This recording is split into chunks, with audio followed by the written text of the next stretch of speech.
Hi there, esteemed audience, and welcome to another episode of Middle Grade Ninja. I'm your host, Rob Kent. As you know, I'm the author of Banneker Bones and the Giant Robot Bees and Banneker Bones and the Alligator People, two of the finest books ever written. And I recently tweeted a super secret hint that the first four words in the title of my next book are Banneker Bones and the. So I haven't revealed what nouns may follow the and the, but that is the title of my next book is Banneker Bones and the. So there will be an untitled third adventure. If you're curious, both of these books are available currently as paperbacks and ebooks. Banneker Bones and the Giant Robot Bees is available as an audiobook, and you're listening to this, so I assume you like to listen to things. The ebook for Banneker Bones and the Giant Robot Bees is free to download whenever you're watching or listening to this, wherever fine ebooks are sold. So check out Banneker Bones and the Giant Robot Bees. Under the super secret pen name Robert Kent, I write horror novels such as the young adult novel Altogether Now a Zombie Story, and All Right Now a short zombie story. Good stuff. If you like The Walking Dead, you like your zombies slow and terrifying, and your people desperate and despairing, by golly, this young adult novel is for you. And that's kind of how I see high school, or at least how I remember it now, is desperate and despairing. I feel that's a good description. And then I've also got this monster, The Book at David. This is a no holds bar, all out adult horror novel. It is a serial novel. It's 5 volumes long. The first chapter, The Book of David, Chapter 1, is available to download as an ebook whenever you're watching or listening to this, wherever fine ebooks are sold. If you like Stephen King, if you like the show about middle grade fiction, but you just wish that there was more profanity and violence and nastiness, well, by golly, check out The Book of David. You won't be disappointed. Coming up on the show, we have got some wonderful guests. We're going to have editor Molly Cusick here later this week. And next week, we'll be talking with author Alan Woodrow, who is the author of The Curse of the Were-Penguin. This book is available today. It just came out. I have absolutely howled with laughter reading Alan's book. So check out The Curse of the Were-Penguin when you come back next week and we discuss it. You'll already be on the note because you'll have read your copy. As always, for updates on the show and everything else, check us out at middlegradeninja.com. And that's it. My guest today is Jennifer Mattson. Jennifer, it is wonderful to see you. How are you today? I'm doing great. Happy to be here. Good. Well, why don't we get started? If you would, I'm terrible about summarizing other people's books and other people's biographies. So probably the best way to get started is if you would just tell esteemed audience about your background and how you come to publishing. Okay, esteemed audience.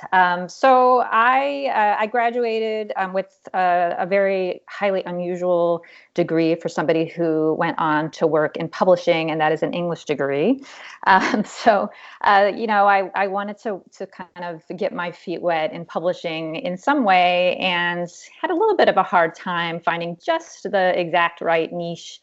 So ended up taking the first available sort of job that was the closest possible. And that was at Houghton Mifflin Company working in the college math textbook division.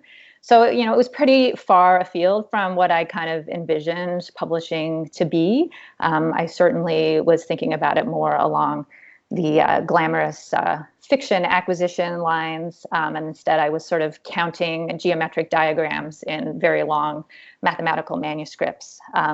So that job lasted about a year, but the only reason I bring it up really is that Houghton Mifflin, of course, as everyone listening to this podcast probably will know, has just an extraordinary backlist of children's books. Curious George, The Giver won the Newbery the year that I was working there. And I think just being in that atmosphere made me kind of interested in children's literature and prompted me to really remember how deeply you connect with the books you read as a kid. And so I started becoming just a little bit more interested in going into children's book publishing specifically, and had a few informational interviews with the editors at Houghton Mifflin Children's. So what they told me is that if I was interested in doing that, I ought to work in a bookstore, particularly children's bookstore. So I ended up working in several different children's bookstores over the span of maybe 2 years. And that was really my segue into working in children's books. And I would recommend that to anyone who's in their early 20s wanting to get into publishing. So I went from the bookstore experience, which was in Boston because that's where Houghton Mifflin is based. And then go ahead. Yeah. What was it specifically about working at a children's bookstore that helped prepare you for a career in children's literature that working in math books just wouldn't do? Well, I think that the direct experience of seeing kids and gatekeepers be drawn to particular titles in a store is really important. It's also important to see the titles that aren't being picked up off the shelves and wind up just getting beaten up and thrown out or returned to the publisher at the end of the day. So it's kind of an irreplaceable experience where you really are seeing point of purchase, how the books live in the point of purchase world, in a way you don't when you're kind of in the siloed in your editorial office. So I went from bookstores to working at Penguin. My first job was in marketing, and I moved from marketing into editorial. And worked in editorial at Dutton Children's Books, which is an imprint of Penguin, for about 5 years. And then personal circumstances took me to Chicago from New York City. So at that point, I kind of had to reevaluate. There aren't a lot of major publishing houses, although there are a few very good ones in Chicago, but the opportunities aren't quite as robust. So at that point, I switched to being a book reviewer for children's books at Booklist, did that for about 5 years. And then my husband, he's an academic, so he went on sabbatical. He's a mathematician, so maybe there's like a weird connection there between my first job in publishing to my personal life. Were you together at the time you were working on math books? No, actually, no. So it was some kind of very deeply embedded connection. So the book reviewing job was at American Library Association. I worked at Booklist magazine. But when he went on sabbatical, we were in California for a year, and that's where Andrea Brown Agency is based. So I realized that could be kind of an interesting way to get back to some of my publishing roots. I had kind of been wanting to have more hands-on experience with the manuscripts and with authors. I missed that part of publishing when I was a book reviewer, although there were many things I did like about being a book reviewer. But it was great to connect up with Andrea Brown Agency, and she's just such a supportive boss and willing to let her agents work remotely. So I was able to remain in Chicago once we moved back from California after the sabbatical. So that was about 10 years ago, and I've been at the agency ever since. Oh man, there's a lot to unpack there. So many questions for you about your background. Okay. Starting with regular esteemed audience members know it's a hobby horse of mine to get publishing out of New York City as much as possible. The rent is just too high. Come on out here to Indiana. By golly, you can get a whole house for what you're paying for a studio apartment in Manhattan, and I can get a job at your publishing company. It'll be great. I agree with you. Is it what are the challenges in being in Chicago, not centrally located, although there is some publishing going on there? I know the Sell More Book Show Summit takes place right there in Chicago every year now, as well as plenty of other conferences and events. Yep. Are you heading to New York City on a regular basis to keep contacts fresh, or what are you doing to compensate for the fact that you are a bit remote, or do you need to do anything? Is this something that everybody could do, working remote? Right. Well, I mean, first, I completely agree with you that I think that the concentration of publishing in New York gives a skewed perspective on subject matter that is of interest to some kind of a narrow subset. Sometimes I feel like sometimes those Midwestern themes get a little glossed over, just by way of one example. And I also think it's a little bit of a hothouse, so I enjoy not being kind of in the maelstrom of New York publishing. I'm a little more of an introvert, personality-wise, so I feel like that might be kind of overwhelming for me to be in that all the time. So I really like being in Chicago. I do travel to New York. I feel like I can be very intentional about my visits with editors, and we really get a lot done when I meet up with them. You know, I set up a 3-day, 4-day schedule that goes from 7:45 breakfast to, 8 p.m. drinks with an editor, all day back-to-back meetings. And so, I feel like I do make up for not being in New York with those really intense kinds of encounters. And then, as you say, Chicago is such a magnet for the big conferences. I think ALA might be in Chicago 2 years running in the next few years. And a lot of other conferences come here. So editors often come to me. And so I have a chance to meet up with them, in my own backyard, which is nice as well. Of course, I assume you can keep tabs with people by phone, by email, by video conferencing like we're doing now. Yeah, sure. I really don't think that being outside of New York is any kind of drawback for an agent. I've heard agents who live in New York even say that they think that they're going to see people all the time, but it's sort of like you don't go to the restaurant that's right in your own backyard. You just kind of figure you're going to just cross paths with them eventually. And if you don't actually make a plan, it never really happens. And of course, if there was any question, you've got the full support of Andrea Brown behind you, which, as regular members of Esteemed Audience know, is a wonderful and huge literary agency that does people right and has, 4 Jennifers? Yes. I am the third Jennifer to join the agency, but you're right, we do have 4. But we each have kind of a different handle. So I'm JMatt, which is also my email handle. And then we have Jennifer March Soloway, who I believe was on your podcast not that long ago. Two Jennifers down now. Yeah, she's got 2 more to go. And then there's Jen L, which is Jennifer Loughran. And if you haven't listened to her podcasts, you definitely ought to. And then there's Jennifer Rofay, whose big exciting news this last year was that her client, Meg Medina, won the Newbery Award, which is super cool for both Jennifer and the rest of the agency. It was one of my favorite books of last year. I never say my favorite because I love every author. I love every book that I read at the blog, but I was so excited for Meg Medina because I really thought that Mercy Suarez was just above and beyond. And obviously, I'm not the only one. Lots of that. Well, thank you for that. It's a wonderful book.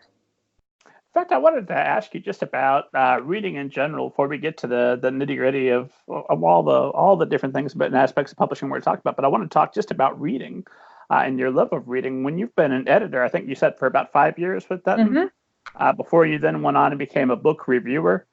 Does that make you a harder reviewer, having been part of the process, or did you find that you were a little bit more forgiving because you know how hard authors had worked for you? Well, that's a really interesting question. I've never really thought about that before. I think that it might have made me a little bit more empathetic. I do think that there can be a type of reviewing where the reviewer just gets a lot of pleasure at delivering the most emphatic hatchet job possible because it's really fun to write hatchet jobs. But actually, I think I was a little bit protected from having to even make those kinds of analyses because Booklist was a recommended only journal. So it's really meant as a tool for libraries to select, as a selection tool. So if a book wasn't deemed at or above a certain level of quality, it just didn't get reviewed at all. So I was protected from having to deliver the hatchet job. But I think if I had been working at a review journal that allowed for a little more criticism, I think I probably would have erred on the side of being more empathetic, yes. It's one of the policies I had to make back when I was reviewing books more regularly at the blog, is I had the seemingly impossible policy of I only talked about the good qualities of the books. I only talked about the things I liked. I never mentioned the negative qualities, which maybe doesn't make for the most fair and balanced review you're ever going to see.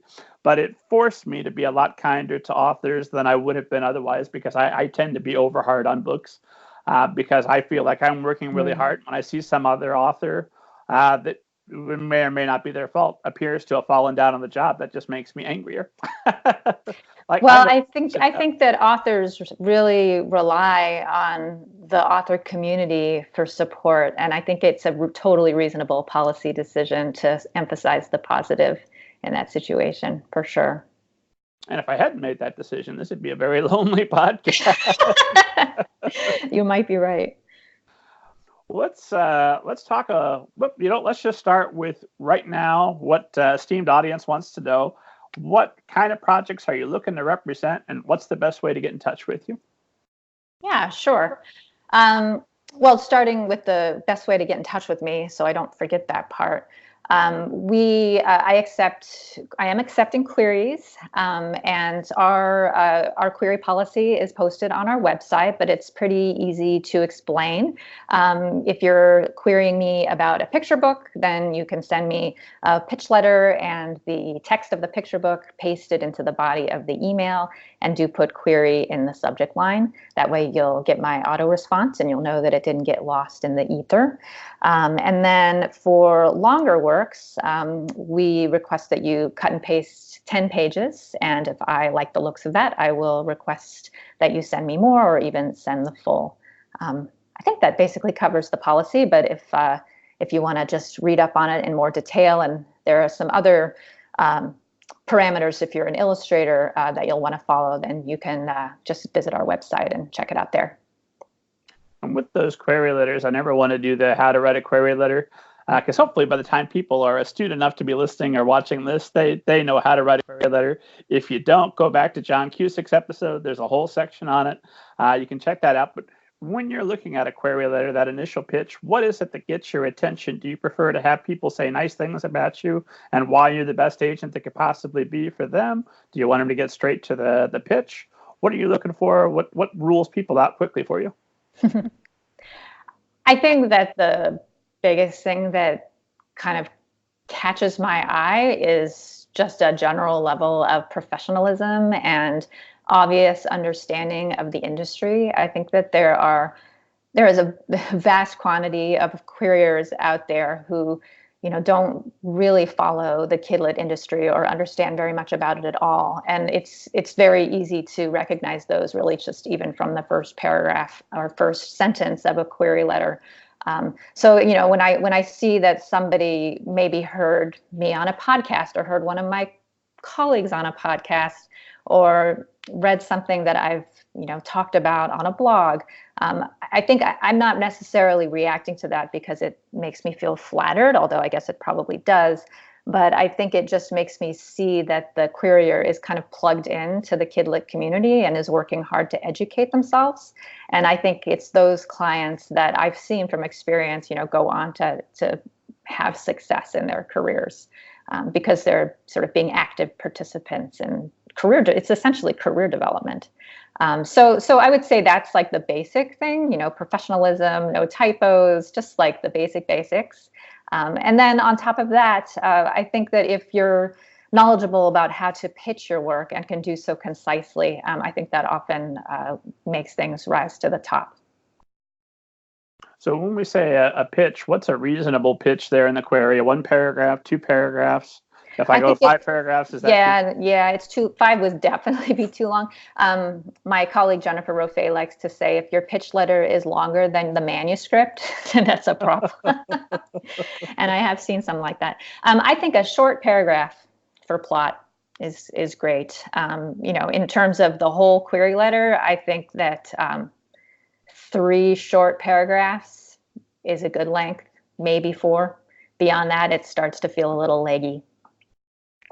Do you read the entire paragraph, or do you the entire query letter, or do you kind of glance at it and go straight to the sample to see what we're dealing with? Yeah, it depends. I know that there are some agents who say that they never read query letters. I'm definitely not one of those agents. I think the query letter can tell you a lot about the writer, especially in terms of the writer's professionalism. So I will read the query letter, and I think I probably read it all. Yeah. And I particularly like to see, I really like to see comp titles in a query letter when it makes sense. Like it doesn't always make sense, and I wouldn't reach for a comp title if you're really having to reach. But I do think that if you can come up with a comp title that is a good encapsulation of the spirit of the book you're trying to write, I think it both helps me to sort of place your project in the larger marketplace landscape, but it also shows me that you're reading in your genre, which is important. And I assume with comps, you would prefer something from the last couple of years, not this is the new Little House on the Prairie or Step Back Harry Potter, Here Comes Me. Yeah, both of those are definite no-nos. I like to see things that are not too old, and also not overselling it. You have to be a little careful not to compare things to the last Newbery winner, because I think that can sometimes, the expectation is set a little too high at that point. But I like to see things that are recent and, widely read enough that I've heard of them. Like I shouldn't have to go look it up on the internet to figure out what you're talking about. That makes sense. Talking about professionalism, obviously everybody who's watching and listening to this is going to, the first line of their query is, I loved you on the Middle Grade Ninja podcast. How amazing. But if they also query another agent who hasn't yet appeared on the podcast, you're welcome. Please get in touch with me. I'd love to talk with you. But if they were to say something like, I'm a member of the Society of Children's Book Writers and Illustrators, mm-hmm. What other ways can they demonstrate professionalism without stating where they found you specifically? Is there something else that might catch your eye? Well, I think that the cleanness and quality of the writing is its own mark of professionalism. But I also really like it when people talk about their critique group, if they have several critique groups or one really long-standing critique group. I think having a sort of first line of defense support network in your writing is really important and valuable. And that's something that I don't know that I necessarily look for it, but when I see it, it kind of, puts another check mark in the box for me. And then if I say that this is my 10th novel because the other 9 have all been rejected terribly, does that speak to my professionalism, or is that setting me up for failure? That's a setup for failure. No need. And then let's talk about those 10 pages. I ask just about everybody, if you go back and listen to the shows, I'm always asking this question because I get different answers every time, and it's a mystery I desperately want the solution to. I always say, if those first 10 pages, if I could have told you the whole novel in 10 pages, I wouldn't have written the whole novel. I'd have written 10 pages. In fact, now I'm thinking, for something you said, that if I could get away with it, I'd send you a query letter, and my pitch would just be sentence 1 of the novel followed by the entire novel. This is a query letter now that's 300 pages long, but by the time you get to the end of it, well, you'll know whether or not you like the book. So what in those first 10 pages are you looking for? What gives you some indication that this is something you want to see more of, or that, no, this is nothing I want to work with? Sure.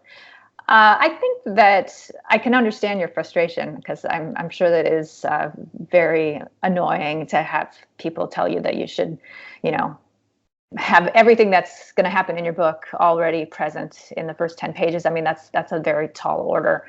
But I think what it really boils down to is making sure that there's a microcosm of the tension that's going to come into play over the course of the novel within those first 10 pages. And, maybe you're not actually giving away the plot in microcosm, but that the level of tension is there. I always think about, I heard Donald Moss, who's an adult agent who writing the Breakout novel, which is an excellent book. It's a book where he analyzes the kind of breakout adult literary fiction hits of maybe the mid 90s, early 2000s, and kind of tries to figure out what they all had in common that allowed them to break out and become bestsellers.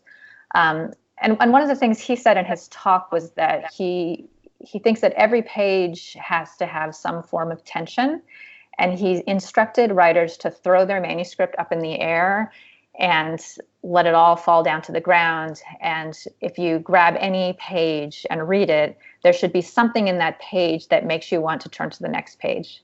And so I think that when I'm looking at the first, I don't remember what you said, but first 10 pages, I feel like I'm looking for that sense that I want to keep turning the pages. And that really does, I think tension is the most effective way to define that. I also look for really confident choices. I think that, I want to see that an author has an ability to kind of, not necessarily I definitely don't want to see like a showboating writing style. But I like to see, the confidence to maybe drop a dialogue tag, or the confidence to, have a incomplete sentence once in a while if it makes sense for the voice of the character. Often I find that the writing style ends up being very straight and bland. So I'm looking for something a little more distinctive than that in those first pages. And are you a big fan of grab you by the shirt collar hooks right there in paragraph 1, paragraph 2, or is that gimmicky and you prefer that you just keep the tension building by the end of the 10 pages? Yeah, I'm not a fan of that. I find that the author's hand is usually too visible in those devices. And I can kind of read between the lines why the author is, front loading the manuscript that way. It does usually turn me off to have something like that. I think for some genres, it probably works well. Maybe horror is one, and maybe very commercial middle grade adventure fiction is another, where you can have like I think Percy Jackson opens with that kind of, I don't know if it's the first page, but certainly the first scene is a pretty intense kind of action sort of scene. So I think it can be okay for some genres, but generally speaking, when I see it in a query, I don't tend to like it. All right, good to know. Good tip for queryers. So what kind of projects are you presently looking for? So my list right now is a little bit skewed toward picture books, both authors and illustrators, fiction and nonfiction. And because of that, I think right now I'm really looking to grow my list in a fiction direction. So even though I love working on picture books and I adore my picture book clients, I think at this particular time, what I'm most excited about is getting some more fiction writers into my stable. And that's not to say that I will turn away like a slam dunk of a picture book in the least. I think that they're always going to be a great love of mine, and I will probably always be prone to falling in love with them. But I am putting a thumb on the scale of fiction right now. And in terms of what types of fiction I'm particularly looking for, sometimes it's easier for me to define what I'm not, that I'm not looking for. I don't tend to respond well to really heavily genre fiction. And by genre, which is a little bit of an industry buzzword, and probably your listeners are enough in the know, they know what that means. But just to be sure, genre is sort of a very narrow niche in the marketplace that tends to be all one type of thing and highly commercial. And some examples of what I would describe as genre would be horror or romance or historical. Those would each be a kind of genre. And I think that I tend to respond more to things when they cross genre, but if it's solidly one genre, I think, especially in the horror and romance side of things, I tend to not to respond quite as strongly. A departure from that, though, I would say is fantasy. Fantasy was my great love as a kid. That's what I turned to. I devoured the works of Ruth Chu, who was this probably writer in the 50s and maybe 60s. I'm not quite that old, but I liked reading old stuff. And she wrote these great novels set in Brooklyn near Prospect Park, where kids would just encounter kind of witches and magical objects in the course of their everyday lives, and then would have to sort through how to solve all of the problems that cascade from their making use of these magical objects. And I just loved those books. So that started my kind of deep dive into fantasy. And I would say I read less fantasy now that I'm an adult, but I still have a very, very soft spot for it. And I think in the fantasy genre, I tend to be drawn to very grounded fantasy. I really like sort of almost anthropological explorations of worlds. Ursula K. Le Guin was a great love of mine. I think that her Earthsea books are spectacular. Another example, a more contemporary example of a fantasy novel that I think has that sort of anthropological approach would be Maggie Stiefvater's The Scorpio Races, set on an island that has a very distinct sort of social setup. Yeah, those are some of my favorites. And so if I could get some fantasy submissions along those lines, I would be thrilled. And that would go for both middle grade and young adult. And then, you know, across the board, I'm looking for manuscripts that just reflect the diversity of our world and all the different meanings of that word. Makes sense to me. And I wanted to ask you, because I've been poring over your submission requirements and your manuscript wish list and all that, all that stuff. I wanted to ask you, you had said that you're looking specifically for an author's point of view that is distinctive and well-developed, which sounds like voice to me. Yeah. And I'm always curious, because this ever ephemeral idea of an author's voice. How would you define that? How do you know when you've got an author who is distinctive and well-developed in their point of view? Yeah, I feel like that's just, it's often such a intuitive response that it's hard to specify exactly what that means. And I think it probably goes back to what I said before about the first 10 pages needing to show kind of a confident authorial hand. I think that sort of, there's a certain level of confidence that comes with being able to write from a distinctive point of view. So those two things are really intertwined. I feel like there's something when the writing style vanishes and the character is what remains on the page for the reader. I think that's where you know that you have a distinctive and well-developed point of view. When the writing doesn't call attention to itself anymore and all that you're noticing is the character. Okay. Now, how do I do that? You know, we were discussing this as an agency, and voice is one of those things, like I say, it's so intuitive and kind of enigmatic. I think that it's one of those things that's very hard to teach, but it is definitely something that is possible to learn. And I think probably the way to do that is to read just a ton of books. And kind of get imbued with all sorts of voices from all across the industry, across genres and across age groups. And I think that's where you start to kind of pick up on what makes a strong voice. Let me follow that up, because this is another hobby horse of mine, is authors who don't read drive me nuts. Why don't you read? Why do you want to write if you're not reading? Who is going to read your books? How many books should an author be reading in a week, in a year? If you could design your perfect author from the ground up that's now going to come and be your client, how much reading would they be doing?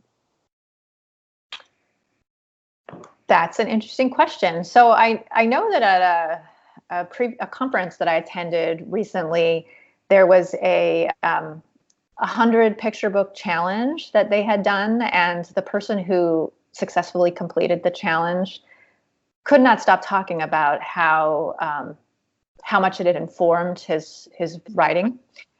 So I think 100 is a good start. 100 books a year would be great. When I was a reviewer at Booklist, we had a quota, and my quota was, 24 reviews a month.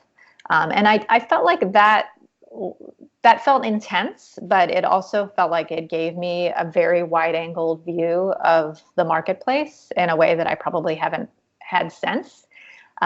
So I think that like somewhere in the 10 to 15 books a month is maybe a manageable goal, but of course it depends on whether you're talking about picture books or novels. Novels, probably you can go fewer and still get a lot of benefit. I think I probably read, I don't know, I'm trying to think how many novels I read this summer. I probably read like 5 books a month, probably. How And about that's you? on top of your client's work, on top of Yeah, all the queries and everything that's coming that in. would be a combination of personal and professional reading that's not client work. Yeah. And as for me, if I'm allowed to count graphic novels, and I feel that I should be allowed to, Absolutely. I'm anywhere from 20 to 30 a month usually. That's impressive. And I have a rule. I don't feel obligated to finish a book past 100 pages. If you haven't got me, I gave you the best every possible opportunity to get me. And if I keep putting your book down to check my phone, it's just not happening. Let's move on. Next book. Life's too short. Yeah, I have that rule too, although I can't have that rule for client work, but I definitely have that rule for personal reading. Yeah, I will give a chance, because there are books before that have put me off, and I've just said this is so boring and it's terrible. And sometimes I get to the end and I was right, but I'm so glad that I read it. Or it's a book that's very popular that lots of people are talking about. I'm like, okay, well, just to find out what the heck they're seeing that I'm not seeing. Usually I feel like I'm with the overall whatever's popular. Like every Avengers movie, I'm there. I get it. I love it too. I'll be there for Star Wars. But then once in a while, there'll be something that just becomes so popular, and I'm just a head scratcher. How did this happen? And then that leads me to wondering about my own self. Oh my gosh, can I write something popular if I don't like popular things? I think probably you can. Well, we'll hope so. I had a question for you about reading, and it's gone right out of my head. So let me ask you. I did want to say something, just if you want to think about that some more. Following up my response to the kinds of things I'm looking for. There was I have a very specific kind of thing that I'm looking for, and it'll be interesting to see if I actually get anything like this after talking about it here. But I'm very interested in neuroatypical narrators. I just read The Planet Earth is Blue, which is a middle grade novel by, I'm going to totally massacre her name. It's Nicole Pantalikos, I think.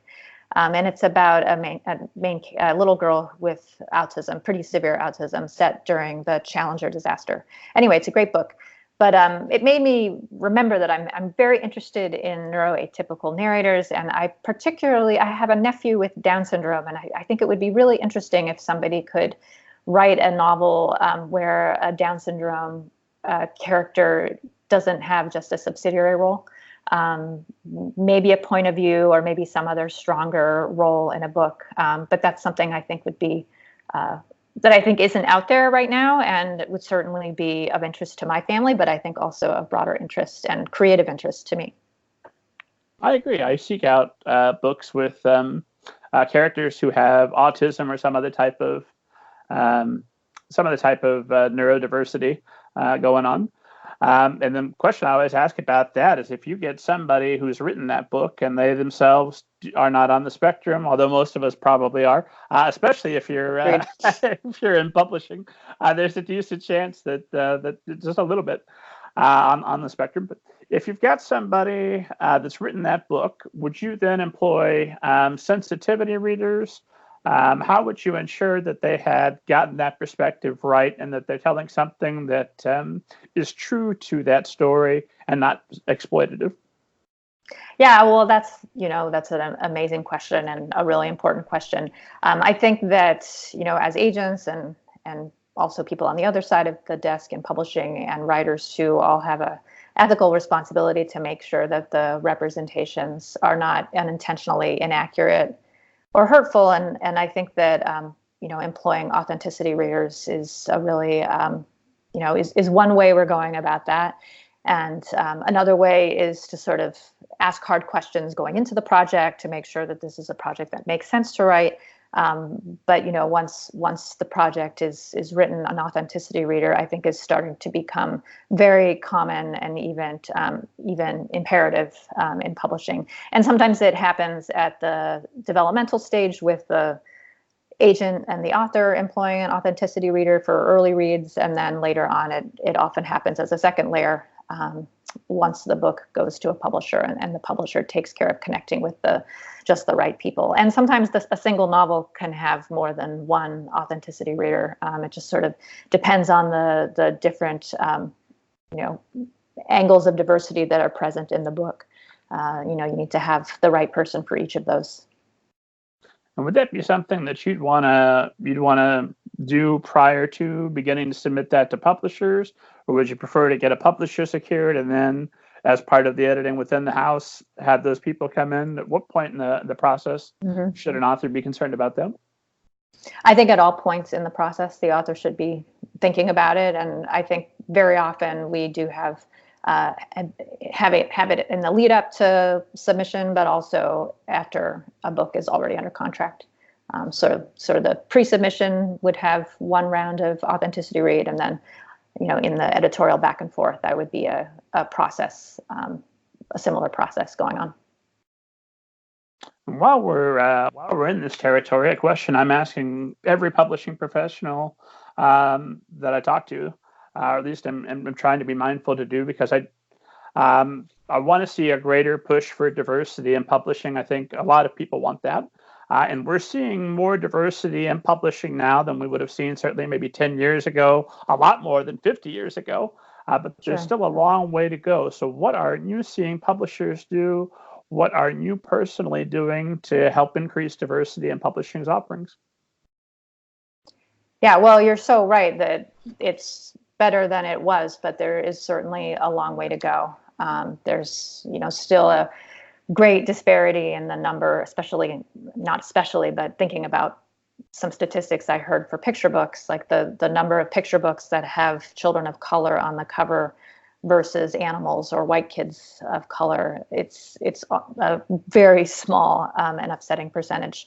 So, and I think that the awareness is now there across publishing and among writers as well. So I think that's great. I think that one thing that I'm seeing very concretely on the publishing side of things, apart from the fact that they are sort of actively talking about wanting books by underrepresented authors, which is great, and there's definitely demand there. But the thing that I was going to say is that I think publishers are probably working, partly due to the efforts of organizations like We Need Diverse Books. They're supporting internships and other programs to kind of make sure that some of the structural racism that goes on in preventing people of color from being able to have jobs in publishing, because it's such a expensive city in which to live, which is, I think, something you alluded to earlier. It's just a ridiculous place to try to carry on an early career. So some of these internships that are specifically focused on, developing editors of color and other publishing professionals of color, I think are really having an impact. And I'm seeing just in the past 10 years, the number of kind of professionals at the editorial assistant level from backgrounds that aren't obviously white is definitely increasing. And I think that's just it's not going to happen fast enough probably, but I think it will gradually kind of change the face of what's getting published. I think the use of authenticity readers is becoming more common. I think that it has its own kind of controversies around it that I'm rather not get into right now, but I think it is a good step forward by and large. As far as what I'm doing to kind of assist, I feel like, as a cisgender, decently privileged white lady, I don't want to take up space from the people on the front lines who are really actively kind of fighting for this stuff. But I think that what I'm doing is sort of making sure that I'm aware of the issues and thinking hard about them, having hard conversations with colleagues and with clients about these matters. Reading blogs like Reading While White, which I think is excellent way to just make sure that you're constantly kind of interrogating your reactions to things. All of that is something that I've really noticed has changed for me in the last 5 years, and I'm glad of it. And then I do things like I certainly support We Need Diverse Books with fundraisers. Actually, one of my fundraising critiques is up this week, and I think you can bid through Sunday. I don't know when this episode is going to air, but I do often donate critiques to organizations like that. We will air today, August 13th. Fabulous. So all the way until Sunday, you said people Sunday can midnight. Mm-hmm. Okay. WNDB. Perfect. And then another question I'm obligated to ask every publishing professional I can is about indie publishing and the indie publishing revolution. So, question that I have for everybody is, as publishing continues to change, and obviously I don't think there's anybody that could stand here and say, well, this is the future of publishing and this is exactly what's going to happen. But as the means to publish and distribute a book become more widespread and more available, how do you see the role of literary agents and editors changing, or do you? I don't really see a big change there. I think that the possibility of self-publishing or indie publishing, to use the more common term today, is great, and I think it's great for certain people. I think, in particular, there are lots of writers out there who, waste a lot of time and money on projects that are probably not going to ultimately be very marketable in mainstream publishing. And, just to have the possibility of holding a book in their hands, like maybe it's a family story or something like that. I think it's wonderful to be able to point, like when I meet writers like that at a conference, I love being able to point them in the direction of like Amazon KDP or some other platform to be able to get that book done. So I think that's great. As far as, is it changing the face of publishing? When I first started as an agent 10 years ago, there were the topic of conversation in publishing was, is publishing going to go the way of the music industry? Is the ebook going to, completely destroy the face of publishing as we know it? And, that's clearly not happened. And indie publishing is kind of an offshoot of the possibility of having a digital based publishing model. And that I just think the issue is that the content, the role of the content curator is always going to be an important one, and the role of the content creator is always going to be an important one. And the ability to kind of matchmake the people who create the content with the people who know how to distribute the content and make sure that it's discoverable. That's always going to be an important role. So I don't see publishing dying out just because of that, for sure. No, not dying out, just kind of changing and changing the model. Yeah, I don't see it. I mean, I think that there's always going to be the role of an agent somewhere along the line. And the other thing about self-publishing, and this won't come as news to you, I'm sure, but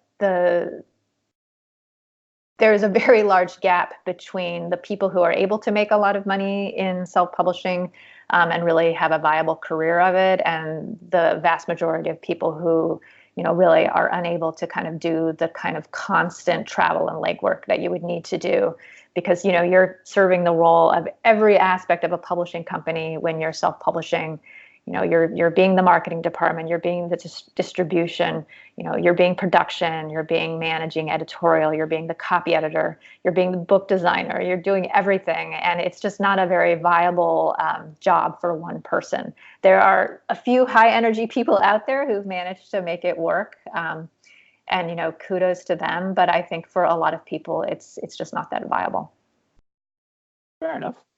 Never to be competitive, but I have to point out that in terms of making a sustainable level of income, I might point out that is also sometimes difficult on the traditional side as well. Very true. And something I'd like to just kind of speak into existence. What I'd like to see is I'm chatting with editors who are now who've worked with big houses, who are now either going completely freelance or who are offering freelance services in addition to their role with a larger house. Certainly seeing that with some book publicists. I'd like to see more people branching out and making those services so that there is no you don't have to make that distinction between self-publishing and indie publishing, because I think it's kind of like the lawyer who represents themselves as a fool for a client. I think there's something similar to if you're going in with self-publishing, it's me, baby, all me, and I'm going to do everything, is probably a recipe for disaster. So the more people that can maybe be made available to boost indie published authors who reach a certain level, I would love to see that. Not a question there, just speaking my desire into existence. No, I can see that having a little bit of infrastructure would be very helpful. One more question I'm obligated to ask because we wouldn't be the Middle Grade Ninja podcast if I didn't ask it, and then we'll move on and we'll talk more about agenting. But Jennifer Mattson, have you ever seen a flying saucer, and do you believe it? I have never seen a flying saucer. I don't disbelieve them. I think that as I said, I'm a great lover of fantasy and speculative fiction, and that includes some forms of science fiction. And I think that in order to really love those genres, there has to be some corner of your being that believes that there is probably life out there. And also, I think right now, with all the dire reports about climate change and food shortages and disappearing biodiversity, and I won't get any further into politics than that, but with all that, I feel like it's very reassuring to me to have that belief. It would be very satisfying and great for us. On the other hand, as a storyteller, I'd be a little bit annoyed that we've got a Deus Ex Machina happening right in front of us. A god lands on the battlefield and sorts everything out. No, humanity, get your stuff together. We can do this. Well, let's turn our attention to more terrestrial matters. Let's talk a little bit more about agenting. Something specific I wanted to ask you is your client, Kate Hannigan. Her novel, The Detective's Assistant, won the 2016 Golden Kite Award. Yep. It was a Booklist Editor's Choice. It garnered several other bits of official praise.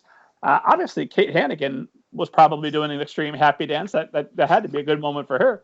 Yeah. In fact, Ms. Hannigan, if you're listening, please come on the podcast. Tell us about it. We'd love to hear. But what's that like for you as the agent of the book that's winning all the awards and that everyone loves? Well, I mean, it's delightful. I think that the especially delightful thing is when you see the good stuff start to snowball, and that's how it feels when good stuff starts to happen for a book. It doesn't it's like this epiphenomenon that descends itself upon you. It just the good news starts to roll in, and then it kind of feeds upon itself. And it does really feel like it has its own momentum after a while, which is just a lot of fun to be along for that ride. But as an agent, what's so great about it is just seeing good stuff happen to such deserving people. And Kate Hannigan is definitely, at the top of the deserving heap. She's she's somebody who has worked really hard for years, not just on her own work, but in developing support networks for writers in her community. She started a SCBWI branch in her neighborhood, which is Hyde Park, Chicago. So she's, constantly doing a lot of hard work and outreach to make sure that she gets great speakers for her community. She also does some blogging, interviewing authors. So she's just done a lot of kind of groundwork layering. And so it's great to see some of that hard work really pay off. And it's interesting. Kate, she talks about having had this kind of eureka moment when she was sort of in that struggling part of her career early on, where she had a longtime critique group, and one of her very valued critique partners took her aside after a particularly frustrating critique session. And her critique partner said, Kate, when are you going to start taking yourself seriously as a writer? And somehow that statement really resonated with her, and she somehow realized that she was kind of not taking she was not taking kind of a professional, she wasn't taking an approach to her writing that would give it center stage as a career in her life. It was moving it from like hobby or kind of an airy-fairy calling and moving it to center stage so she could really double down on kind of figuring out what stories she wanted to tell and how best to go about telling them. Detective's Assistant, for people who haven't read it, is a historical novel with kind of structurally interesting, a historical novel with a factual core. It's based around Kate Warren, who was one of the earliest, if not the earliest female detective in the United States. She was a Pinkerton detective, and she solved many true history sorts of crimes in her work with the Pinkerton Agency. And the spin that Kate brought to it is that she invented a niece of Kate Warren who loses her family into various forms of tragedy, and comes to live with Kate as her ward in Chicago. And so she kind of has a, front seat view to the mystery solving that Kate Warren does with the Pinkerton Agency. And it crests to this wonderful climax that happens to involve Abraham Lincoln, which is a true story. So there's a lot of curriculum tie-ins with this book because it involves some actual history. There's this great feisty woman at the center of it, and then this empowering girl character. And I think in telling that story, Kate had really figured out what she wanted to do with her writing talent, which is to tell stories about stories that are driven by girls. And she's since then really been doing that in all of the work that she's done so far. In fact, I'm really glad you asked about Kate, actually, because I'm sure you didn't know this, but her next book just came out last week, released August 6th. I brought it, actually, show it to you. And this one also has that kind of combination of history and fueled by girls. Can you see it? I actually can't see myself. I can. It's called Cape. One. And it's got this awesome, shiny Art Deco cover, which is pretty fabulous. It's the League of Secret Heroes series, and it also is it's kind of an unusual approach for Kate in that it also has hybrid graphic novel components.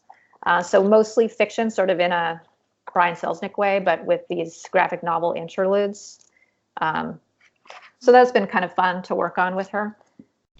But again, it's a book that really continues to build her brand, so to speak. I kind of hate that brand building term because I don't like marketing speak, but I think that it's often a really important thing for a writer to kind of figure out so that, no matter what format you're writing in, you're always sort of intentional about, how you're kind of developing the space you take up in the marketplace.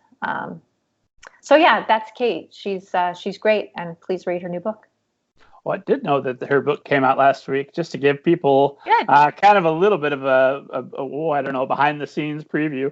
This is a little bit of how I operate, as I was going to wait until tomorrow and then send her an email and say, well, hello, Kate. I see you have a new book to promote. I just chatted with your agent. We love you. Why don't you come on the show? So hopefully in the near future, we'll be chatting with Kate Hannigan. That'll be fantastic. And if not, we'll catch her next book. I wanted to ask you about working with authors just in general. Obviously, there's some difference, I assume, between when you were working with authors as an editor for Dutton and working with authors editorially now. Do you work with authors editorially before you're going out on submission? Or do you like them to have the manuscript pretty well ready to go and you let the editor that you select have the fun of getting involved with the revision on that? Well, I'm a very editorially driven agent. I think that probably partly comes from my background in editorial, but I think it also is something of a tradition within the larger Andrea Brown Literary Agency. I think all of us are pretty much believers in the idea that, the more polished and developed you can get a manuscript pre-submission, the greater your chances are of making a really good sale. So I think all of us spend quite a bit of time on development with our clients. I think that the picture changes somewhat if it's like a re-up with an editor. So, if the editor has already worked on book one and, there's 2 more books under contract, or if this is just a follow-up novel that's not under contract, sometimes I won't take quite such a heavy hand because I think it's important once an editorial relationship has been established between a writer and the editor. I don't really want to kind of fool with that or risk moving the manuscript in a direction that's different from the direction the editor would go with it. But before an author has ongoing editorial relationship with somebody, or if it's a new kind of format or genre for them, so we're maybe looking for a different editorial home for that project, that's when I'll really double down on the editorial. And, sometimes I think for the detective's assistant, I mean, I'm sure I drove Kate crazy, but I think I probably, sometimes write 7-page single-spaced editorial letters. So it's a pretty rigorous process. And, I always go into it making sure that clients know that, you're going to be going through this process with me, and you better really love this manuscript because you're going to also go through it once you get an editor on board. So, be prepared for quite a bit of editorial. You'd better be very committed to this project. So I wanted to ask about matching up with editors. Do you take into consideration the personality of the editor versus the personality of your author? Because, these things happen. We hear about where an editor and an author don't get along for whatever reason, and then that can really blow up a project or create issues down the road. Do you take steps to mitigate that ahead of time? How much can you tell us without revealing your secrets? Yeah, I think so. I mean, it really is like a matchmaking process. I'm sort of a yenta. And I think that part of the reason agents like to meet face-to-face with editors as much as they can is that you do kind of glean some sense of their personality and get a sense for whether, two people would be a good match. And so, yeah, I definitely take those things into consideration. It's not particularly, it comes into play particularly if you're lucky enough to have a project that goes to auction and there are 2 or 3 editors bidding or more. And then you really have to think about those things, because at that point, you're not trying to decide whether you're going to have a home for the book or not. You're trying to decide, which is the best possible home for that book. So that's when I often will really think hard about whether the personality is a good match. But I think I'm thinking about that at some level, even when I'm formulating a submission list. Yes. And when you're submitting, are you keeping your authors informed every step of the way, or do you let them decide how informed they want to be? How do you handle that? Yeah, I think that it's pretty important to make sure that that clients are kept informed about what's going on with their own work. So I'm pretty transparent about sharing submission lists with my clients before I go on submission. I think that's really something that all agents should do. Because I also often find that my clients, because they often will attend conferences and make connections separate from me, it's important for me to know whether they have further ideas to add to a submission list. So it's really a collaborative process at the end of the day. So I'll share submission lists, and then I also share responses when they come in. Absolutely. And then since I assume everybody that's watching or listening to this is immediately going to send you a query, and the numbers tell us that probably they won't all get you to represent them. Some of them are going to have to go and look elsewhere. What are the best ways for authors to go about evaluating literary agents? If you had to seek out a literary agent other than yourself, what kind of criteria would you be using? What are the red flags you'd be looking for? Yeah, well, I mean, I think that there are lots of resources online to kind of, go through a checklist of how to distinguish an agent from what we fondly or not so fondly call a schmagent. Schmagent being somebody who, just kind of hangs up a shingle, but maybe doesn't have much experience or even really understand how to be an ethical agent. Certainly, you need to make sure that they're not going to be charging commission higher than the standard commission rate. They certainly, this is absolutely should not be charging any kind of reader's fee. And you want to have a conversation with them before signing on any kind of dotted line to make sure that their kind of larger philosophy and even personality is going to be a good fit with your own. You want to ask questions like what's your communication style? How frequently will we be in touch? How editorially driven are you as an agent? And if you're looking for someone who can really help you develop your work, then that's something you should be looking for. If you'd rather postpone that to to getting an editor on board, then maybe that's not something you're looking for. So, you just need to make sure that you know what your priorities are and do the research to get matched up. And I think some of the ways that it's that I've heard from clients that they've found to narrow down that master list of dream agents is attending conferences. You can often meet up with agents personally there and hear what they're all about. Listening to podcasts like this one. You can also look at the Association of Authors Representatives and see who are members and who aren't. That can be kind of a good litmus too, whether somebody's an agent or a schmagent. So those are some of the things off the top of my head. Somebody also told me that you can search agents' names in quotation marks on Amazon, and the agents, that search will bring up any mention of that agent in an acknowledgments page, and that can help you figure out which agents represent what, which I thought was kind of a cool tip.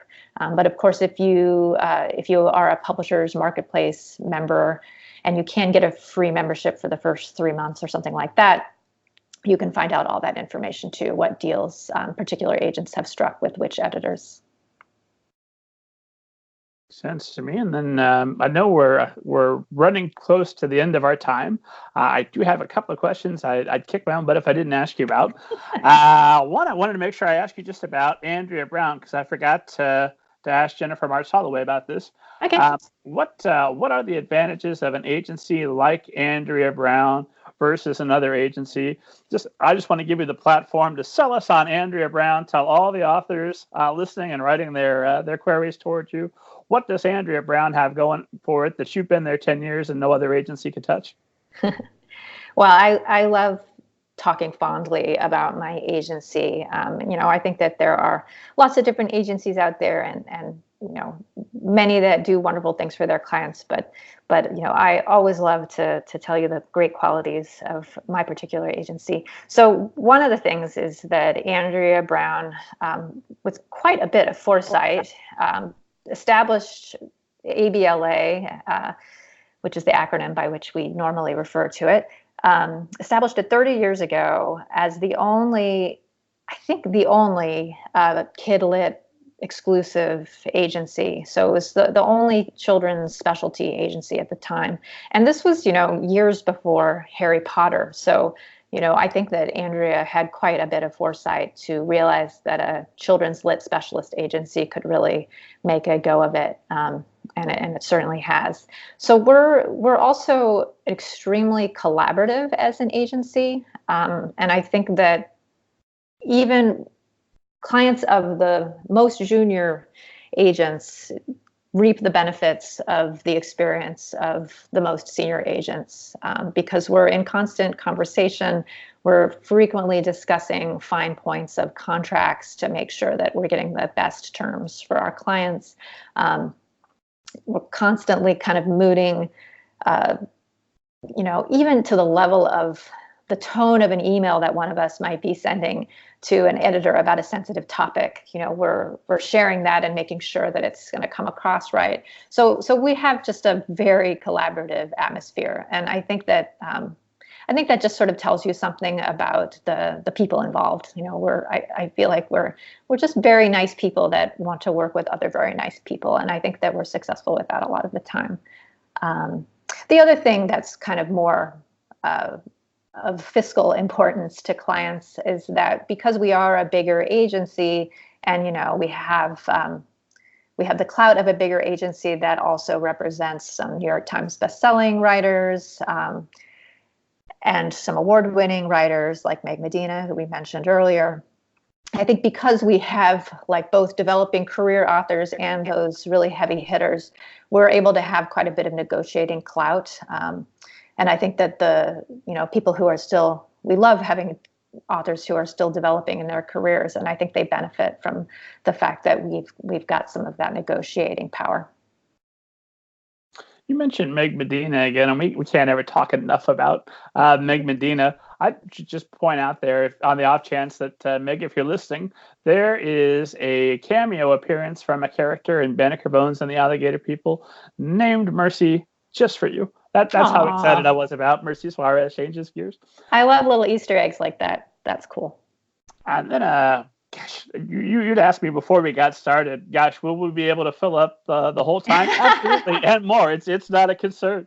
Not a concern. But a question You're I right. wanted to ask you specifically, because it was just something so unique and interesting that I saw when I was stalking you online here, was that you had read something by Anthony Trollope. Am I saying it was a Trollope or Trollope? Oh, I'm so happy you're asking me about Anthony Trollope. Set you on a mission, you said, to read his Avoir. So what a very personal, specific question to you. What was it about his writing that sent you on this mission that you had to read everything he'd written? Well, I mean, Anthony Trollope is a mid to late 19th century author. And I think that he's often compared to Dickens because his output was about like just equally prolific and also equally widely read in his time. He was not one of these authors that like came to fame after his death. Like he was really popular in his time. And I think that what I love so much, and the particular books that I read by Anthony Trollope, which I'll recommend to your esteemed listeners, is the Barsetshire cycle, which is a series of 6 books, and they're all set in this kind of imagined provincial British community where the cathedral is the center of life. And it just kind of focuses, each book kind of focuses in a different way on a different family and all the machinations that they get involved with over the course of maybe 2 or 3 generations. So it's one of these, I don't watch a ton of television because I just don't have time with my kids and work and whatnot. But I feel like reading the Trollope series, because it's kind of a deep dive into this web-like community, it's kind of my personal experience of binge watching a Netflix series. And I think that other people would find that too. The other thing I'll say about Trollope is that he's incredible with character. If you're somebody who struggles with that, I think that his ability to create round characters is bar none. And people often say that Dickens is great with plot, and I think that Trollope is kind of on the other side of the coin. His plots are great too, but I think that he's better with character than Dickens. And I'm just kind of a 19th century British person. Like, I like that stuff. So this particularly appealed to me. But the other thing I'll say, and I know we're really running out of time, but I'm such a Trollope fan. We got time for Trollope. So I think that writers can kind of take heart from Trollope, because he's one of these people that, or maybe not take heart, certainly take heart, but also take inspiration. He was one of these people that, had like a career as a post office worker. Like, he was not a career writer. He wrote kind of in his spare time. And he also had a very rigorous schedule that he kept to be able to keep up with his word count output, which is like, 250 words every 15 minutes or something crazy like that. And in fact, he had a special desk made so that he could write on his way back and forth to work on the train to hit the post office. And in the end, like, he never quit his post office job. He just kept on going with that and still wrote something like 45 books over the course of his life. So I think that every writer can kind of glean some inspiration from that level of rigor to one's craft. Obviously, the members of esteemed audience who've listened to this have now learned that they need to be reading a minimum of at least 20 to 30 books a month. So you can knock out the works of Anthony Trollope in a couple of months here and still have plenty of time for everybody else. Jennifer, I could talk to you forever. I know that there's so much more information you have to share that I just haven't asked the right questions to get out. So in an attempt to last minute catch any inspiration that we might have missed, is there anything we haven't talked about? Is there anything that you wish that any writers or members of esteemed audience who are listening, if there was one piece of advice you could give them, if there was something you'd like them to put into practice, what would that be? Well, I think that I would just go back to what I mentioned about Kate Hannigan's kind of eureka moment. I think that the realization that you need to take yourself seriously as a writer is, I think, something that can apply to a lot of writers at lots of different stages in their career. to really like make it center stage in their lives, and just kind of drill down into it as assiduously as you can. And I think that's the way that you can eventually have success. I mean, the clients of mine that I see having success, and it's the building kind of success that is so much more common and lasting than the instantaneous success. Those clients whose careers have built successfully over time are the ones who are really just digging away at it every day and not getting frustrated. So I think it's a combination of kind of taking yourself seriously, approaching it professionally, and having the resilience and grit to not give up after a few failures, or even more than a few failures. Because certainly, even clients of an agency experience failure pretty regularly, and I know because I have to deliver that news, somewhat frequently. So it's something that you have to kind of have a pretty thick skin to endure. But it's worth enduring because the success really is out there. Is there any way to be an author and not get rejected? No. That would be worth its weight in gold. If you could tell me how to do that. Very nice. Jennifer, thank you so much again for this amazing conversation. I so appreciate you being here. Where can esteemed audience find you online? How can they reach out to you and get in touch with you? Oh, sure. Well, you can always find me at the Andrea Brown Lit website, andreabrownlit.com, or you can email me if you're trying to query me. It's jmatt@andreabrownlit.com. I guess those are the two main pieces of information that you need to know.